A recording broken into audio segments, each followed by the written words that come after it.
Our final question, before closing remarks by each of you, you will be given 1 minute to make closing remarks. But before that, our final question will be read by Ms. Chelsea Hughes.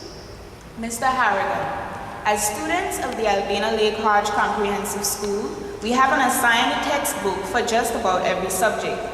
Is there a book besides a religious text that has impacted you greatly and that you would recommend to the youth for extracurricular reading? You have 1 minute. I know I go back to my literature because in the high school, in my days, I read a book by Charles Dickens called Great Expectations. I ask you to read this book because what I'm doing and what all of us need to do is to have great expectations of our leaders. And we must look at them and require that they deliver on their promise. Each government has promised so much over the years, but I kept on saying, the judgment cast on each promise in life is the result.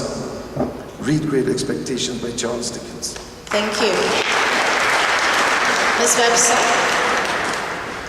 That's a difficult question for me because I read so extensively and I love reading and I love so many books. But I want to tell you that recently I attended a forum where students of the Albina Lake Hodge Comprehensive School referred me to a book, and it was a book about leadership by an author called Maxwell.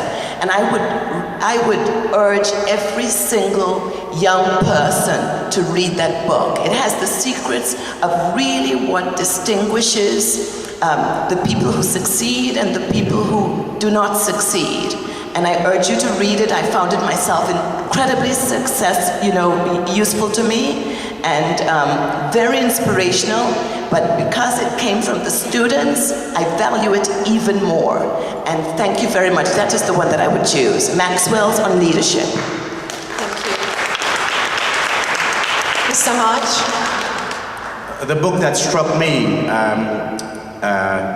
has struck me very profoundly is Animal Farm by George Orwell. It is a story of animals representing humans taking over the farm. There was a revolution against the farmers, and that book goes exactly the way that the Anguilla Revolution went. It taught me a profound lesson in human nature and what happens when human beings start to disagree over power. Another book that has impacted me is A Basket of Flowers, which is actually a very simple book. When I read it, and I was a boy, but I flooded the place with tears. It taught me the danger, the damage that injustice and a lie can do to other people's lives.